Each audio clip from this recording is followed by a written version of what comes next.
വിശദമായ വാർത്തകളിലേക്ക് the news ബ്ലാസ്റ്റിൽ നമ്മൾ കടക്കുകയാണ്. കണ്ണൂരിലേക്ക് പോകുന്നു. ആദ്യം അവിടെ ചമ്പാട് തെരുവുനായ ആക്രമിച്ചതിനെ തുടർന്ന് 100ഓളം നാടൻ കോഴികളെ കൊന്നൊടുക്കി.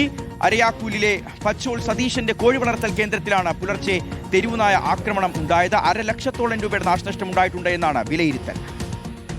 100ഓളം മുട്ടക്കോഴികൾ VV80 മുട്ടക്കോഴികളെ ഇന്നലെ തെരുവുനായികൾ രാത്രി 2:30 മണിയോടെ കൂട് ആക്രമിച്ച് കയറി നശിച്ച് കൊന്നുകളഞ്ഞു. 40,000 രൂപയോളം നഷ്ടം.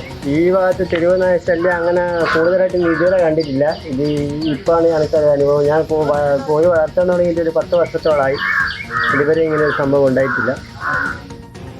അർജുൻ കല്യാടിനോട് കൂടുതൽ വിവരങ്ങൾ ചോദിക്കാം. അർജുൻ, നമുക്കറിയാം ഒരു കോഴി കർഷകൻ, ഒരു കോഴി ഫാം നടത്തുന്ന ആൾ എന്നൊക്കെ പറയുമ്പോൾ അത്രയേറെ അവരുടെ ഹൃദയത്തോട് ചേർത്ത് വെച്ചിട്ടായിരിക്കും ഈ കോഴികളെ വളർത്തുക, അല്ലെങ്കിൽ അവരുടെ ഒരു വലിയൊരു പാഷനായിട്ട് കൊണ്ടു നടക്കുന്നതായിരിക്കും. അപ്പോൾ ഇതാ ഈ ദൃശ്യങ്ങളിൽ തന്നെ ഭീകരമാണ്. എത്ര കോഴികളെയാണ് 1,00,000-ലധികം രൂപ മുടക്കുമുതലുള്ള കോഴികളെ കൊന്നൊടുക്കേണ്ടി വരികയാണ്. അപ്പോൾ ഈ തെരുവുനായുടെ ആക്രമണം അവിടെ സ്ഥിരമായിട്ടില്ല എന്നുകൂടി അദ്ദേഹം പറയുന്നു. പിന്നെ എന്താണ് സംഭവിച്ചത്? എന്താണ് ഇനി ഇതിനൊരു പരിഹാരം? അർജുൻ ഷിഹാസ, തീർച്ചയായിട്ടും സംസ്ഥാനത്ത് അങ്ങോളം ഇങ്ങോളം തെരുവുനായ ആക്രമണം അതിഭീകരമായ രീതിയിൽ വർദ്ധിക്കുകയാണ്.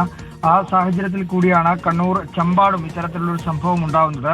ഇന്ന് പുലർച്ചെ 2 മണിയോട് കൂടിയാണ് തെരുവുനായ്ക്കൾ ഈ ചമ്പാട് സതീശൻ എന്ന് പറയുന്ന ആളുടെ കോഴി വളർത്തൽ അല്ലെങ്കിൽ കോഴിക്കൂടിനകത്തേക്ക് കടക്കുകയും ഇത്തരത്തിൽ കോഴികളെ കൊന്നൊടുക്കുകയും ചെയ്തത്. കൂട്ടമായി എത്തിയിട്ടുള്ള തെരുവുനായകൾ ഏതാനും നിമിഷങ്ങൾക്കുള്ളിൽ തന്നെ കോഴികളെ ആക്രമിച്ച് കൊന്നൊടുക്കി എന്നുള്ള കാര്യം മനസ്സിലാക്കാൻ വേണ്ടി കഴിഞ്ഞു. രാവിലെ ഈ കോഴിക്കൂട് പരിശോധിക്കാൻ എത്തിയപ്പോൾ സാധാരണ രീതിയിൽ എല്ലാ ദിവസവും രാവിലെ എത്തി കോഴികളൊക്കെ ഒന്ന് പരിചരിച്ച് പിന്നീട് ഉച്ചയ്ക്ക് വീട്ടിലേക്ക് മടങ്ങുന്നതാണ് സതീശന്റെ രീതി എന്നതാണ്. അപ്പോൾ രാവിലെ ഈ കോഴിക്കൂടിന് സമീപത്തേക്ക് എത്തിയപ്പോഴാണ് കോഴികളെല്ലാം ചത്തുകിടക്കുന്നത് കണ്ടത്.